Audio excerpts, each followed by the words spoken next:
नमस्कार विद्यार्थी मित्रांनो, मी प्राध्यापक सुहास शाजी शेळके वेनेटर करिअरमध्ये आपलं सहर्ष स्वागत करत आहे.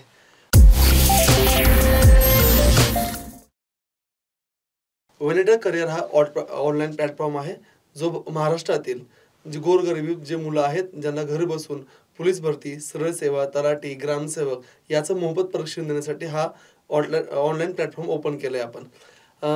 सरळ सेवेमध्ये असणारे अनेक विषय आहेत जे सामान्यांमध्ये मोडले जातात. त्यापैकी सर्वात महत्त्वाचा विषय आहे तो विषय आहे भूगोल. आज आपण भूगोलबद्दल आपण माहिती घेणार आहे.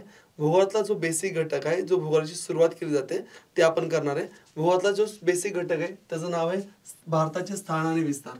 भारताचे स्थान, विस्तार आणि सीमा म्हणजे काय, तर भारत हा जगाच्या पाठीवरती कुठे वसलेला आहे, भारताचा विस्तार किती झालेला आहे आणि भारताच्या बाजूला असणारे अनेक देश आहेत त्यांच्या भारताच्या सीमा आहेत, बॉर्डर आहेत, त्याबद्दल आपण आज माहिती घेणार आहे.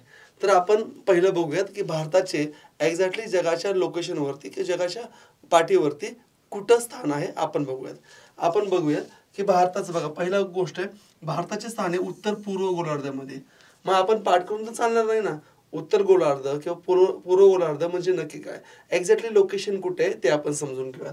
समजून घ्या की समजा एखादी ही पृथ्वी आहे, या पृथ्वीवरती आपण आडव्या ज्या लाईन मारतो त्या आडव्या लाईन मारतो त्याला आपण अक्षवृत्त म्हणतो, बरोबर ना. मग अक्षवृत्त करतं काय, तर पृथ्वीचे दोन समान भाग पाडतं. जो वरचा भाग आहे त्याला आपण उत्तर गोलार्ध म्हणतो आणि जो खालचा भाग आहे त्याला आपण दक्षिण गोलार्ध म्हणतो, बरोबर. मग भारत हा पृथ्वीच्या उत्तर भागेला आहे, म्हणजे भारत हा उत्तर गोलार्धामध्ये. पहिलं क्लिअर सगळ्यांना, म्हणजे भारत कुठं आहे तर या साईडला आहे, बरोबर ना. म्हणजे रेखावृत्ताच्या वरच्या साईडला आहे, त्यामुळे भारताचं गोलार्धामध्ये स्थान जे आहे ते उत्तर गोलार्धामध्ये आहे. दुसरं बघा, पृथ्वीवरती ज्या उभ्या आपण रेषा मारतो त्याला आपण रेखावृत्त म्हणतो. पृथ्वीवरती ज्या उभ्या रेषा मारतो त्याला रेखावृत्त म्हणतो. रेखावृत्त काय करतं, तर रेखावरती पृथ्वीचे दोन समान भागात विभागणी करतो. ती काय आहे, तर याला म्हणायचं पश्चिम गोलार्ध आणि याला म्हणायचं पूर्व गोलार्ध. मग भारत एक्झॅक्टली कुठं आहे, तर भारत हा पृथ्वीच्या पूर्व गोलार्धामध्ये आहे. म्हणून आपण म्हणूयात की भारताचे स्थान जे आहे ते उत्तर आणि पूर्व गोलार्धामध्ये. सगळ्याला कळलं. म्हणजे आपण जर माहिती करायला गेलं तर हा झालेली पृथ्वी, हा झाला अक्षवृत्त, हा झाला रेखावृत्त आणि भारताचे स्थान आहे ते इथं आहे. मग आपण वाचन करताना काय करणार की भारत आहे तर पृथ्वीच्या पाठीवरती कुठं बसला आहे, तर उत्तर आणि पूर्व गोलार्धामध्ये वसलेला आहे. सगळ्यांना कळलं भारताचे स्थान कुठे, उत्तर आणि पूर्व गोलार्धामध्ये आहे. आता बघा की भारत हा आशिया खंडाच्या दक्षिण भागाला आहे आणि आशिया खंडाच्या दक्षिण भागाला नसून तो आशिया खंडाच्या दक्षिण भागाला आहेच आहे, पण त्याबरोबर मध्यभागी आहे. म्हणजे कसं, लक्षात ठेवा की हा जर तुम्ही भारत बघितला असा तर या साईडला पाकिस्तान आहे, या साईडला म्यानमार आहे, वरच्या साईडला चीन आहे. म्हणजे दक्षिण भागाला भारत आहे आणि तो बरोबर कुठे व्हावं तर मध्यभागी. मग आपल्याला काय म्हणता येईल की भारत हा दक्षिण आशिया खंडात आहे, त्याचबरोबर तो मध्यभागी आहे. कळलं सगळ्यांना. मग भारत हा देश कुठल्या खंडामध्ये येतो, तर तो आशिया खंडामध्ये येतो. ठीक आहे, सगळ्यांना कळलं. आता भारताचा अक्षवृत्तीय विस्तार, भारताचा अक्षवृत्तीय विस्तार हा आपण समजून घ्या. अक्षवृत्तीय विस्तार म्हणजे काय तो समजून घेऊयात. ही पृथ्वी आहे, पृथ्वीच्या मध्यभागावर जे आपण आडव्या लाईन मारतो त्याला आपण अक्षवृत्त म्हणतो, बरोबर ना. मग जी मध्यातून जाते तिला आपण 0 डिग्री विषुववृत्त असं नाव देतो. म्हणजे प्रत्येक अक्षवृत्ताला वेगवेगळे नाव आहे. जी मधली जी मुख्य रेषा आहे जी पृथ्वीचे दोन भाग पडते, उत्तर गोलार्ध आणि दक्षिण गोलार्ध, त्याला आपण विषुववृत्त म्हणतो. आणि हीच विषुववृत्तापासून हा 0, हा 1, नंतर येणार 2 लाईन, नंतर येणार 3, नंतर येईल 4, अशा उत्तर भागाला 90 रेखावृत्त आहेत, त्याचबरोबर दक्षिण भागाला 90 रेखावृत्त आहेत, बरोबर ना. मग आपला भारत हा उत्तर गोलार्धामध्ये आहे. मग अक्षवृत्त गेले तर लक्षात ठेवा, जी इथून अक्षवृत्त गेले, जे खालच्या साईडने गेले ते अक्षवृत्त आहे 8. काय आहे, 8 डिग्री. आणि वरच्या साईडने जो लडाखच्या इथून जी गेली आहे, जे अक्षवृत्त गेलंय ती आहे 37. किती आहे, 37 डिग्री. मग आपल्याला आपण वाचन करताना वाचन कसं करायचं, तर लक्षात ठेवा 8 डिग्री 4 मिनिटं उत्तर आणि वाचन करताना 37 डिग्री 6 मिनिटं उत्तर. मग तुम्हाला विचारलं की भारताचं अक्षवृत्तीय विस्तार किती आहे, तर म्हणायचं 8 मिनिटं 4 मिनिटं उत्तर त्याचबरोबर 34 डिग्री 6 मिनिटं उत्तर.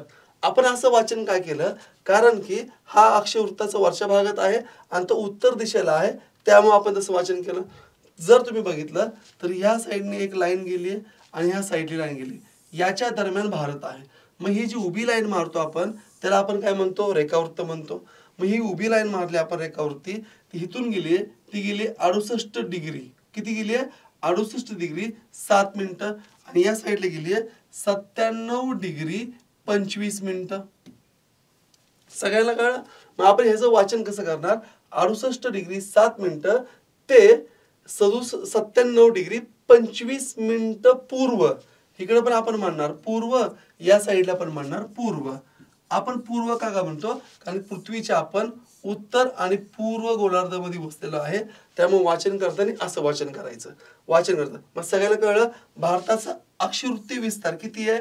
8 डिग्री 4 मिनिटं उत्तर ते 34 डिग्री 6 मिनिटं उत्तर. आणि भारताचा रेखावृत्तीय विस्तार किती आहे? 68 डिग्री 7 मिनिटं पूर्व ते 97 डिग्री 25 पूर्व. असा भारताचा रेखावृत्तीय विस्तार आपण बघितला. सगळ्यांना समजलं? आता बघा भारताचा विस्तार. भारताचा जो पूर्व पश्चिम विस्तार आहे म्हणजे काय, तर ह्या साईडला अरुणाचल प्रदेश नावाचं एक राज्य आहे. सगळ्यांना माहिती आहे की अरुणाचल प्रदेशचं राज्य आहे. ह्या साईडला तिथं की बी थू नावाचं एक गाव आहे.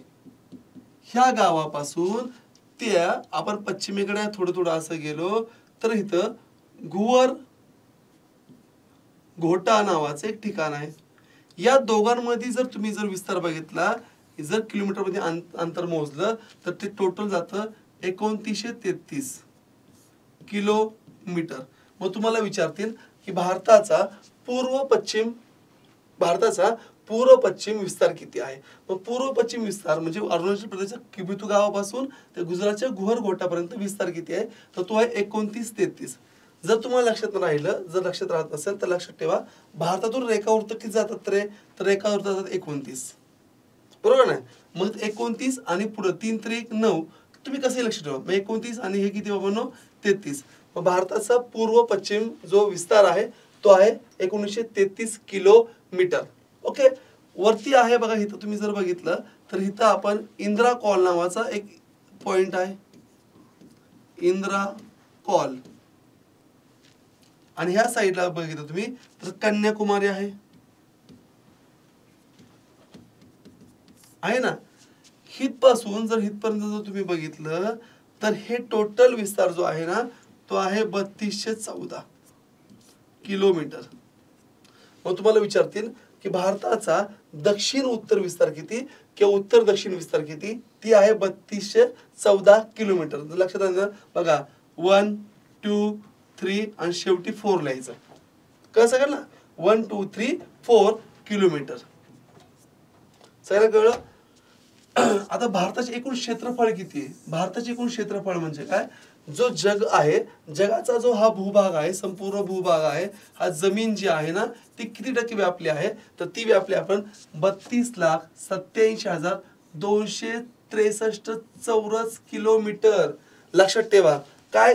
32,87,263 किलोमीटर. आणि परीक्षेत तुम्हाला काय करतात, कधी कधी हा चौ शब्द देत नाही, डायरेक्ट दिला असतं की 32,87,263 किमी. मग तुम्ही उत्तर चुकणार. तर त्याच्यासोबत चौ किमी आहे का हे लक्षात विसरायला लक्ष ठेवा.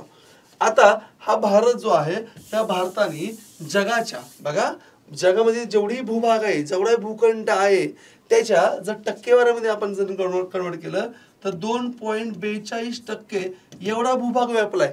म्हणजे हे सगळं जे आहे ना, हे सगळं दिसतं तुम्हाला 28 राज्य एवढं सगळं, हे सगळं किती बाबांनो? 2.42%. पण कशाच्या? जगाच्या क्षेत्रफळाच्या. भारताचे नाही, जगाच्या क्षेत्रफळाच्या 2.42% एवढं क्षेत्रफळ भारताने व्यापलेलं आहे. म्हणजे भारताचं हे जे क्षेत्र व्यापलं ना, जम्मू काश्मीर, लडाख असू द्या, गुजरात, महाराष्ट्र, मध्य प्रदेश, अरुणाचल प्रदेश, सगळं जे आहे ना ते किती बाबांनो? 2.42% जगाच्या क्षेत्रफळाच्या. कळतंय सगळ्यांना? आणि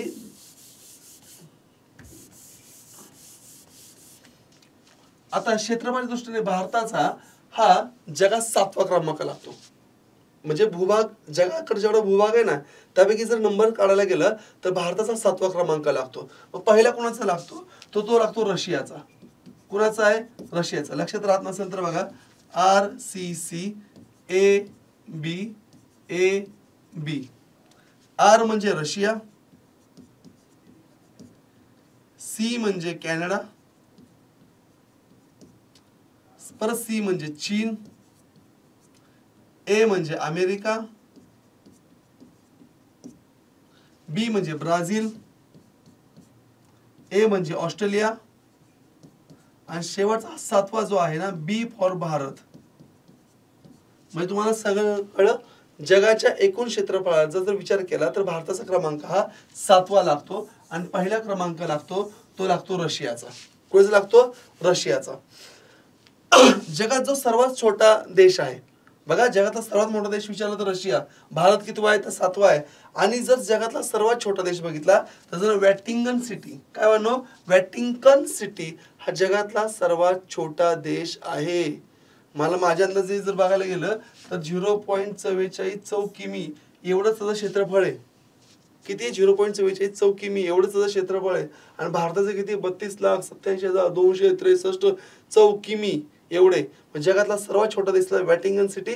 जगातला सर्वात मोठा देश विचारला तर याचा रशिया. भारत हा कितवा क्रमांक लागतो? भारतात 7वा क्रमांक लागतो. तो जगाच्या किती टक्के भाग व्यापतो? तर 2.42% भाग व्यापतो. भारताचं क्षेत्रफळ किती आहे? तर 32,87,263 चौकिमी येतं आहे.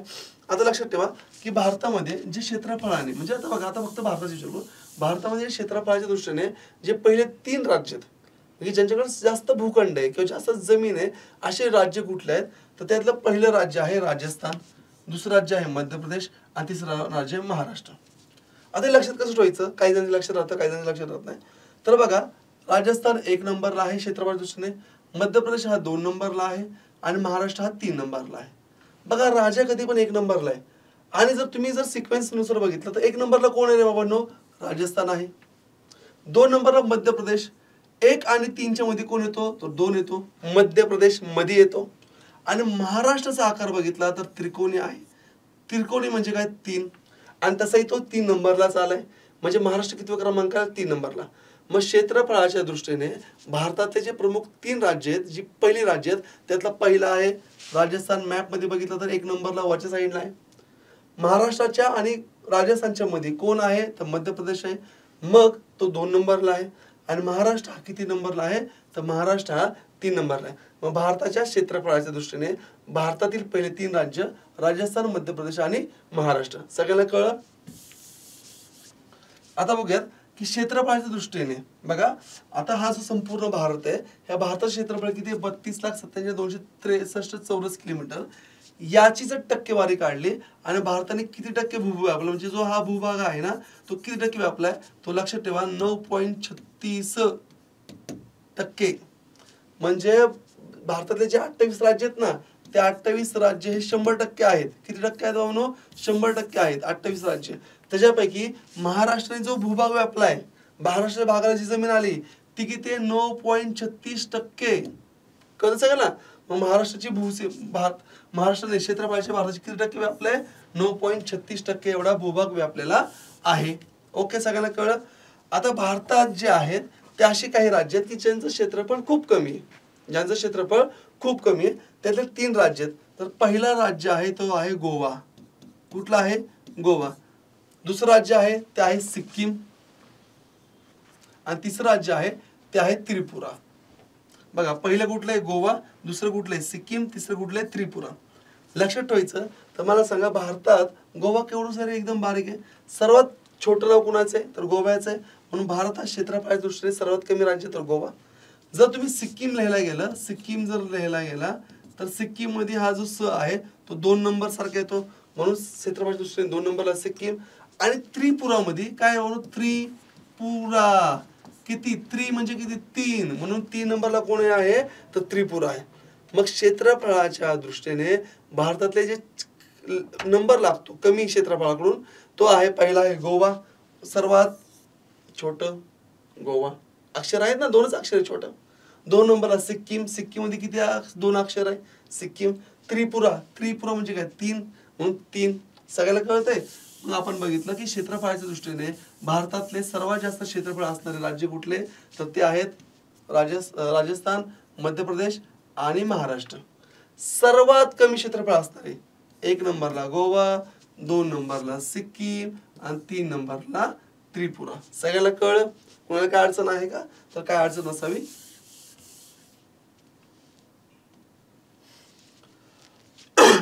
आता पुढचं आपण बघूयात की भारतातील परमस्थाने. परमस्थाने म्हणजे काय, टोक.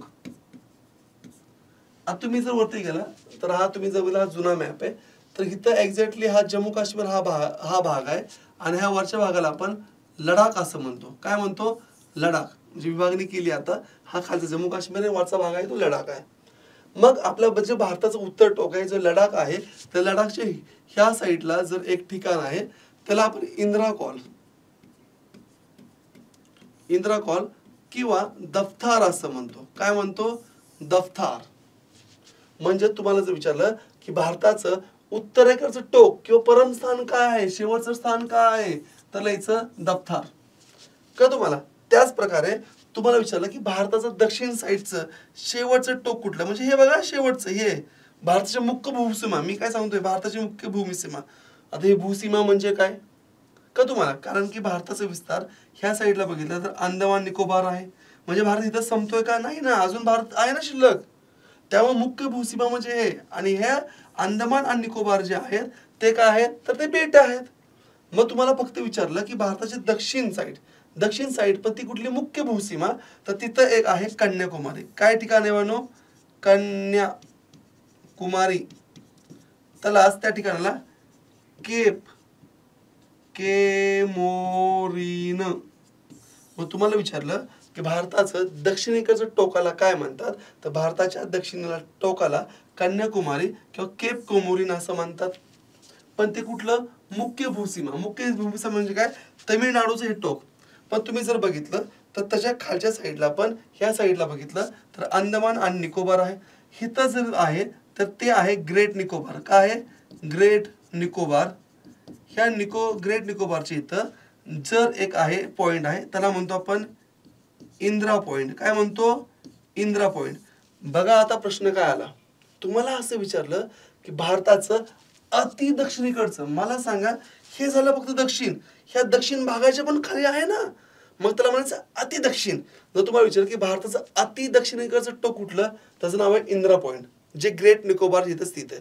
तुम्हाला फक्त विचारलं की भारताचं दक्षिणेकडचं टोक, भारताचं परमस्थान कुठलंय, त्याचं केप कमोरीन किंवा कन्याकुमारी उत्तर द्या. तुम्हाला विचारलं भारताचं उत्तर स्थान कुठलंय, उत्तर स्थान इंदिरा कॉल. काय बाबांनो, इंदिरा कॉल किंवा त्याला आपण दफ्तार असं म्हणतो. ओके. तुम्हाला विचारलं की पूर्वे, काय भारताचं पूर्वेकडचं शेवटचं टोक कुठलं, तर इथं ह्या साईडला आहे ते आहे किबीथू गाव आहे, ते अरुणाचल प्रदेशमध्ये. भारताचा पूर्वेकडील जर शेवटचं टोक किंवा परमस्थान आहे त्याला आपण किबीथू म्हणतो. आणि भारताचं जे गुजरातचं शेवटचं टोक आहे त्याला आपण घुअरघोटा असं म्हणतो. काय म्हणतो, घुअरघोटा. मग तुम्हाला विचारलं भारताचं पश्चिमेकडचं टोक कुठलं किंवा पश्चिमेकडचं परमस्थान कुठलं, तर घुअरघोटा. तुम्हाला विचारलं भारताचं पूर्वेकडचं कुठलं टोक आहे किंवा कुठलं परमस्थान आहे, त्याचं नाव आहे किबीथू. काय, किबीथू, अरुणाचल प्रदेश. कसं केलं, जर आपण इथपर्यंत कुणाला काय अडचण आहे का, मग आपण बघूया की बघा तुम्हाला प्रश्न विचारला भारताचं उत्तरेचं टोक कुठलं, इंदिरा कॉल, दफ्तार, लडाख. भारताचं पूर्वेचं कुठलं, किबीथू. काय, किबीथू. भारताचं पश्चिमेकडचं घुअरघोटा, गुजरात. दक्षिणेकडचं काय विचारलं, दक्षिणेकडचं केप कमोरीन किंवा कन्याकुमारी, तमिळनाडू. तुम्हाला अति दक्षिणेकडचं विचारलं, काय विचारलं, अति दक्षिणेकडचं अंदमान निकोबार आहे ना इकडं, निकोबार, ग्रेट निकोबार खालचं एकदम शेवट, त्याला म्हणतो आपण इंदिरा पॉइंट. काय म्हणतो, इंदिरा पॉइंट. सगळ्याला कळलं इथपर्यंत. आता बघा इथं माझ्या अरुणाचल प्रदेश मध्ये जे किबीथू आहे आपण आताच बघितलं. इथं काय म्हणू, किबीथू. ते गुजरात मधील घुअरघोटा, म्हणजे गुजरातचं काय म्हणू, घुअरघोटा.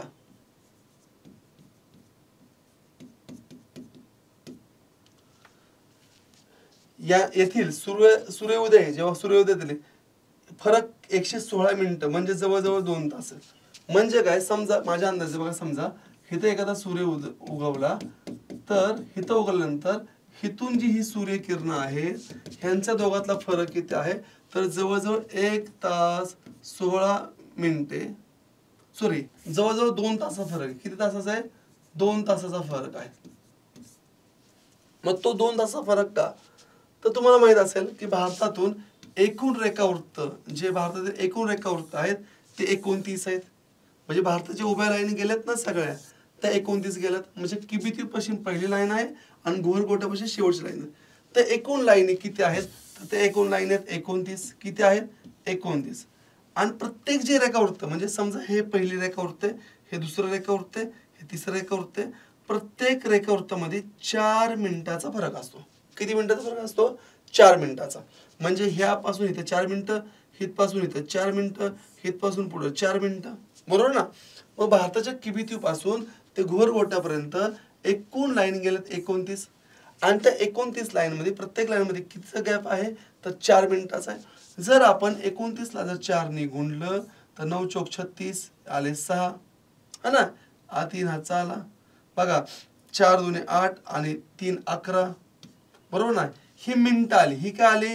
मिनिटं आली. आणि मी जर त्याला कन्वर्ट केलं, ह्यातले 60 मिनिटं बाहेर काढले, 60 मिनिटं म्हणजे किती झाला? 1 तास. वरती किती राहिले? 56 मिनिटं.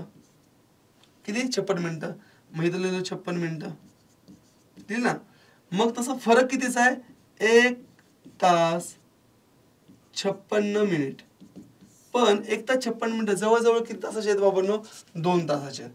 म्हणून सांगायचं किबितू ते घोरगोटामध्ये जे सूर्योदयाचं अंतर जे आहे ते 2 तासाचं जवळजवळ आहे. ते का कळलं? कारण की 29 रेखावृत्त आहे, प्रत्येक रेखावृत्तामध्ये 4 मिनिटाचं अंतर असतं. त्यामुळे सूर्योदय तिकडे उजाडला तर इकडे यायला वेळ लागतो. किती लागतो? 2 तास जवळजवळ. तसं म्हणायला गेलं तर 116 मिनिटं, तसं म्हणायला गेलं तर 1 तास 56 मिनिटं एवढं अंतर आहे. आता पुढचं बघा स्लाइड.